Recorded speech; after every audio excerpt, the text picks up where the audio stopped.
Hello guys, मेरे YouTube channel में आपका स्वागत है। मेरा नाम मनमोहन मिश्रा। तो आज हम इस वीडियो में डिस्कस करने वाले हैं top micro cap mutual fund for 2025। जी हाँ, मैं यहाँ पे आपको टोटल 7 ऐसे माइक्रो कैप म्यूचुअल फंड के बारे में बताने वाला हूँ जिसमें कि आप इन्वेस्टमेंट कर सकते हैं, लेकिन ये मेरा कोई सजेशन नहीं रहेगा। मैं आपको जस्ट बताने वाला हूँ फॉर एजुकेशन पर्पस।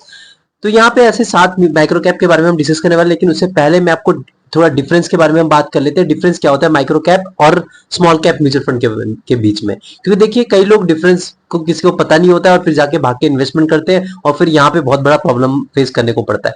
सबसे पहले मैं आपको बता दूं, जो माइक्रो कैप होते हैं इनका जो मार्केट कैपिटलाइजेशन बहुत लो होता है और बहुत ज्यादा वॉलेटाइल होता है, और यहाँ पे आपकी लिक्विडिटी का इशू बहुत ज्यादा बना रहता है as compare to small cap. जी हाँ, स्मॉल कैप में भी लिक्विडिटी इशू रहता है, क्योंकि देखिए यहाँ पे बेसिकली मैं आपको बताऊं तो माइक्रो कैप और स्मॉल कैप दोनों भाई भाई है, दोनों एक ही कैटेगरी में आते हैं, लेकिन इसको थोड़ा अलग कैटेगरी अब कंसिडर करा गया है। रीजन क्या है? तो मैं आपको अगर लेमन लैंग्वेज में बताऊं, मतलब इजी लैंग्वेज में बताऊं, जैसे एग्जांपल ले लीजिए। आपका एक स्टॉक का प्राइस 2 रुपए है, ठीक है, और आपका एक और स्टॉक का प्राइस है जिसका 70 रुपए है, ठीक है। अब ये दोनों के दोनों जो है वो स्मॉल कैप कैटेगरी में आते हैं, मतलब दोनों के दोनों छोटी कंपनी है, लेकिन जिसका स्टॉक प्राइस 70 रुपए है वो बेसिकली वेल एस्टैब्लिश कंपनी है, और जिसका स्टॉक प्राइस जो 2 रुपए है वो अभी वो अच्छा खासा एस्टैब्लिश नहीं हो पाया as a small cap category में। तो अभी उसका बहुत ही पेनी स्टॉक, आप उसको पेनी स्टॉक भी कहते हैं। तो बेसिकली जो पेनी स्टॉक होता है, मतलब 1 रुपए, 2 रुपए, 5 रुपए, 3 रुपए, तो ऐसे जिनका मार्केट कैपिटलाइजेशन बहुत ही कम होता है, जिनमें लिक्विडिटी का इशू रहता है, तो उसी वो चीज आपका माइक्रो कैप में है। लेकिन यहाँ पे आपका वॉलेटिलिटी आपको ज्यादा देखने को मिलती है, यहाँ पे रिस्क तो ज्यादा बना रहता है, लेकिन यहाँ पे आपको रिटर्न मिलने के बहुत ज्यादा चांसेस भी रहते हैं। तो ये भी एक चीज होता है। तो ये होता है, हो गया डिफरेंस। अब यहाँ पे मैं आपको एक चीज बता दूं, तो स्पेसिफिकली अभी जो कैटेगरीज आई है वो लार्ज कैप, मिड कैप और स्मॉल कैप की आ रखी है। अभी मैं 7 म्यूचुअल फंड बताने वाला हूँ माइक्रो कैप कैटेगरी का। वो बेसिकली ऐसे स्मॉल कैप म्यूचुअल फंड्स है जिसमें माइक्रो कैप का एक्सपोजर ज्यादा है, मतलब माइक्रो कैप स्टॉक की होल्डिंग्स ज्यादा है। तो वो जो 7 म्यूचुअल फंड है उसके बारे में हम बात करने वाले। तो मैं आपको रिवर्स वे में बताऊंगा, मतलब पीछे से। तो नंबर 7 में जो आता है वो आपका Canara Robeco small cap fund. इसका अगर आप एक्सपोजर देखिए तो टोटल 9% तक का एक्सपोजर है, मतलब माइक्रो कैप में। और नंबर 6 में आता है वो आपका एक्सिस स्मॉल कैप फंड। इसका अगर आप देखा जाए तो 9% के बराबर माइक्रो कैप का एक्सपोजर है अपने पोर्टफोलियो में।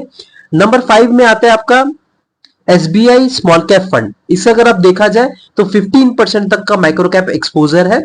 नंबर 4 में आता है आपका क्वांट स्मॉल कैप फंड। इसका अगर देखा जाए 18% तक का माइक्रो कैप का एक्सपोजर है। उसके बाद नंबर 3 में आता है आपका H D F C small cap fund. इसका अगर माइक्रो कैप का एक्सपोजर देखा जाए तो 18% तक का एक्सपोजर है।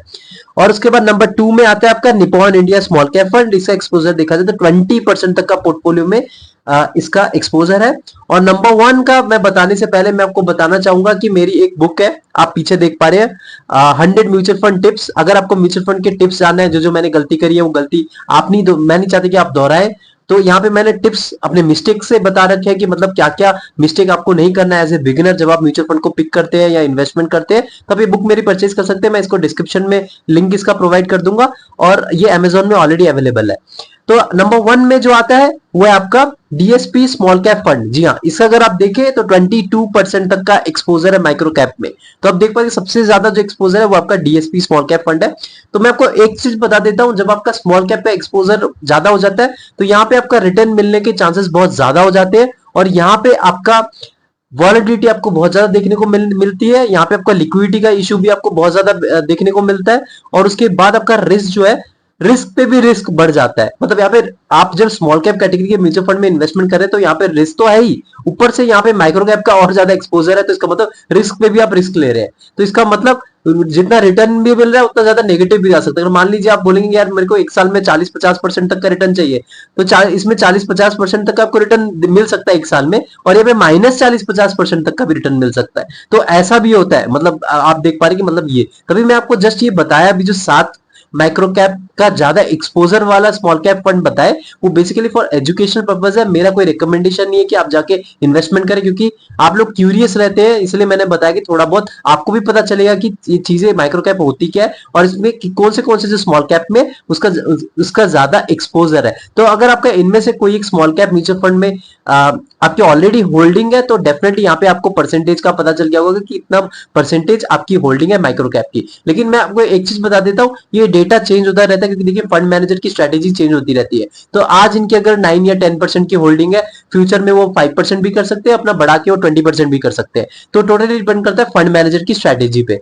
तो ये बस एजुकेशनल पर्पस के लिए था। आप ये नहीं कि ये साथ में जाके मैंने आपको बताया और साथों के साथों में जाके आप भाग के इन्वेस्टमेंट कर दिया। तो चैनल को सब्सक्राइब जरूर कर दीजिएगा, मैं सिर्फ लाता रहता हूँ। Thank you.